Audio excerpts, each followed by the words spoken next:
Halo, berjumpa kembali dengan saya Antoni Terasap di belajarakuntansi.id. Pada kesempatan kali ini saya akan berbagi tentang bagaimana cara membuat jurnal penyesuaian. Anda tahu kan jurnal penyesuaian? Jurnal penyesuaian digunakan untuk mencatat pada akhir periode transaksi tertentu dalam rangka proses penyusunan laporan keuangan sehingga menampilkan saldo yang sesungguhnya. Mengapa kita perlu membuat jurnal penyesuaian? Karena terkait dengan aturan baku. Yang pertama, adanya accrual basis. Yang kedua, adanya alokasi cost. Yang ketiga, prinsip konservatisme. Dan yang keempat, analisis biaya dan manfaat. Jadi ini merupakan yang harus kita penuhi bahwa kita memerlukan jurnal penyesuaian. Akun apa saja yang biasanya memerlukan penyesuaian? Di sini saya akan menjelaskan satu persatu. Yang pertama, akun perlengkapan. Mengapa kita memerlukan penyesuaian terhadap akun perlengkapan? Karena akun perlengkapan memerlukan karena adanya pemakaian. Yang kedua, akun pendapatan. Akun pendapatan memerlukan penyesuaian karena adanya pendapatan yang belum diperhitungkan atau penerimaan yang belum menjadi pendapatan. Yang ketiga, akun beban. Akun beban memerlukan penyesuaian karena adanya beban yang belum diperhitungkan atau adanya pembayaran yang belum menjadi beban. Yang keempat, akun aktiva tetap. Akun aktiva tetap memerlukan penyesuaian karena adanya penyusutan aktiva tetap. Yang terakhir, persediaan. Persediaan memerlukan penyesuaian karena adanya perbedaan antara persediaan yang ada di buku dan persediaan pada saat dilakukan stock of name. Jadi ini akun-akun yang biasanya memerlukan penyesuaian pada saat kita menutup laporan keuangan. Untuk lebih jelasnya akan saya jelaskan satu persatu tentang akun-akun tersebut. Yang pertama, akun perlengkapan. Akun perlengkapan memerlukan penyesuaian. Sebagai contoh, pada saat melakukan pembelian perlengkapan, jurnal yang dicatat adalah perlengkapan pada kas. Jadi pada saat kita membeli perlengkapan secara tunai, jurnal yang dibuat perlengkapan pada kas. Pada akhir bulan, pada saat kita melakukan stock of name, ternyata perlengkapan yang tersisa sehingga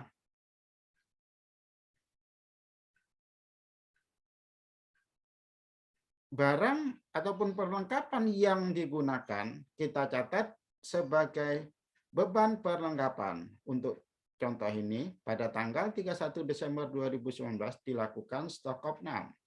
Ternyata perlengkapan yang tersisa adalah 250.000.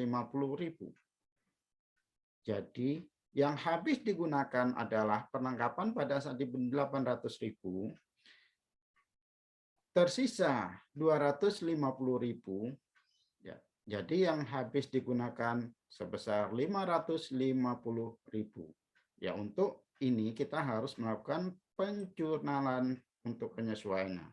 Beban perlengkapan sebelah debit sebesar 550.000 dan perlengkapan sebelah kredit 550.000. Jadi beban perlengkapan nantinya masuk ke dalam laporan laba rugi, sedangkan perlengkapan sebelah kredit berarti sisa perlengkapannya berkurang 550.000. Selanjutnya akun pendapatan atau penerimaan kas di muka. Sebagai contoh, pada tanggal 3 Desember 2019 menerima pembayaran sewa kantor sebesar 3.600.000 untuk periode 1 tahun. Pencatatan jurnalnya adalah Karena menerima berarti penerimaannya secara tunai, berarti kas. Kas bertambah sebesar 3.600.000 dan pendapatan bertambah 3.600.000.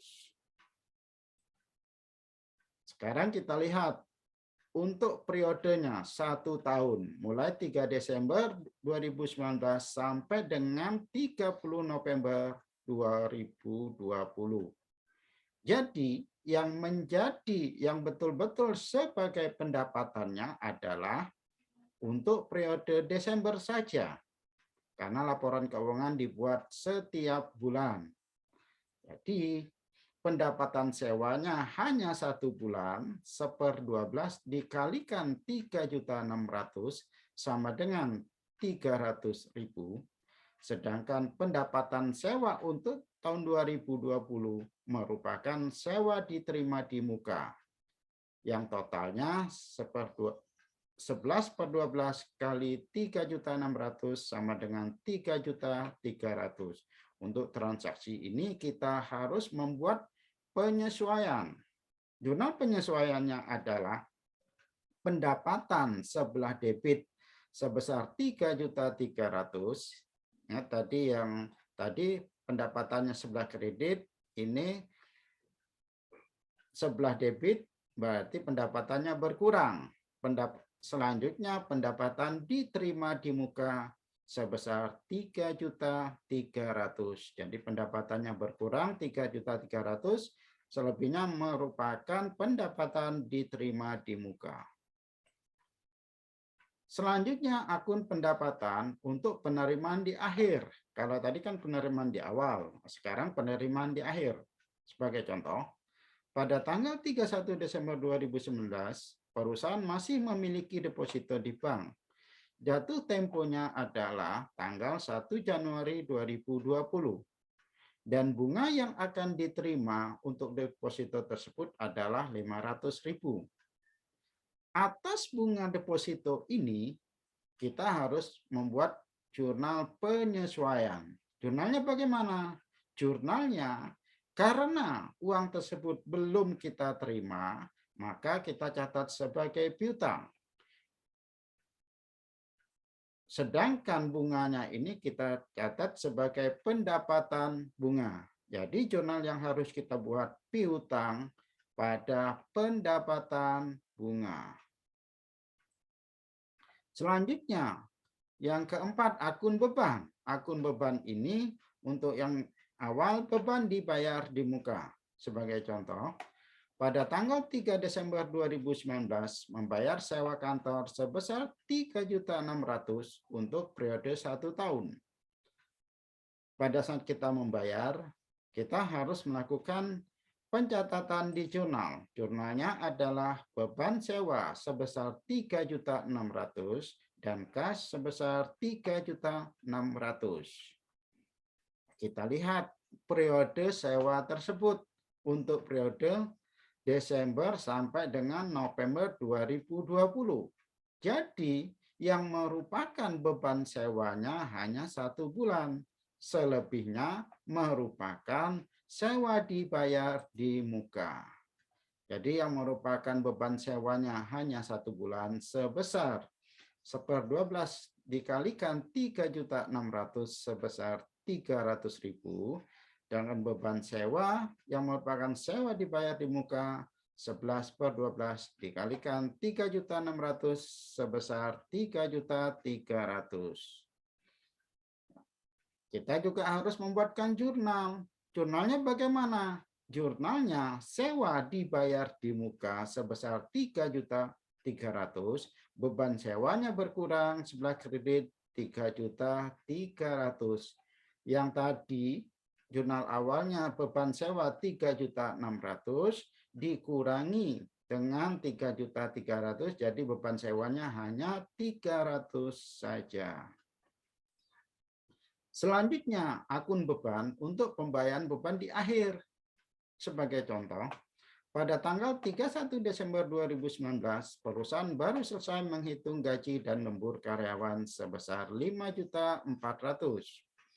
Dan pembayarannya akan dilaksanakan pada tanggal 2 Januari 2020.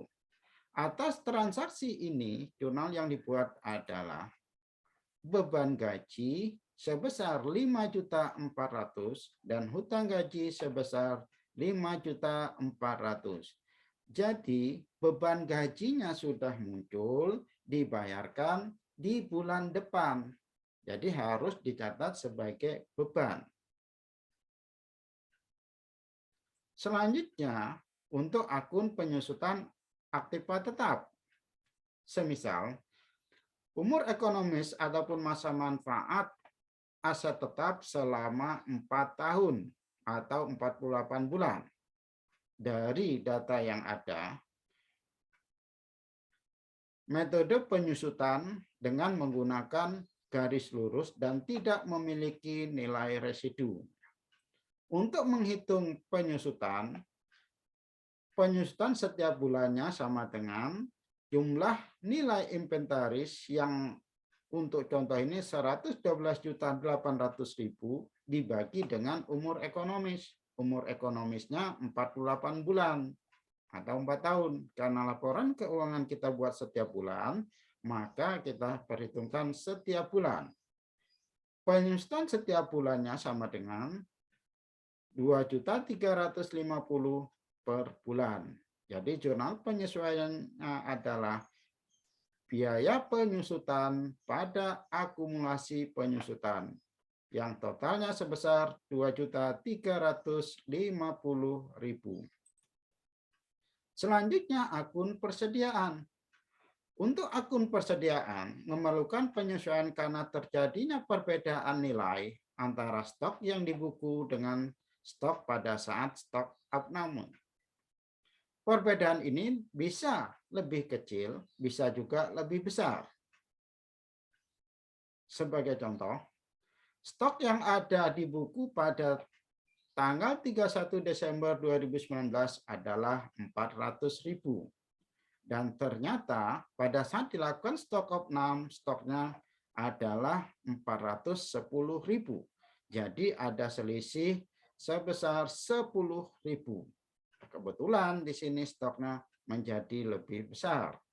Jurnal yang harus dibuat adalah persediaan sebesar 10.000 dan harga pokok penjualan sebesar 10.000. Jadi ini jurnal yang dibuat untuk penyesuaian persediaan. Dengan catatan, jika persediaan di buku besar dibandingkan dengan stok opname, maka persediaannya dikredit. Sebaliknya, jika persediaan di buku lebih kecil dibandingkan dengan stok opnam, maka persediaannya dicatat sebelah kredit. Jadi itu yang merupakan akun-akun persediaan yang harus dilakukan penyesuaian. Demikian penyampaian dari saya, mudah-mudahan bermanfaat. Wassalamualaikum warahmatullahi wabarakatuh.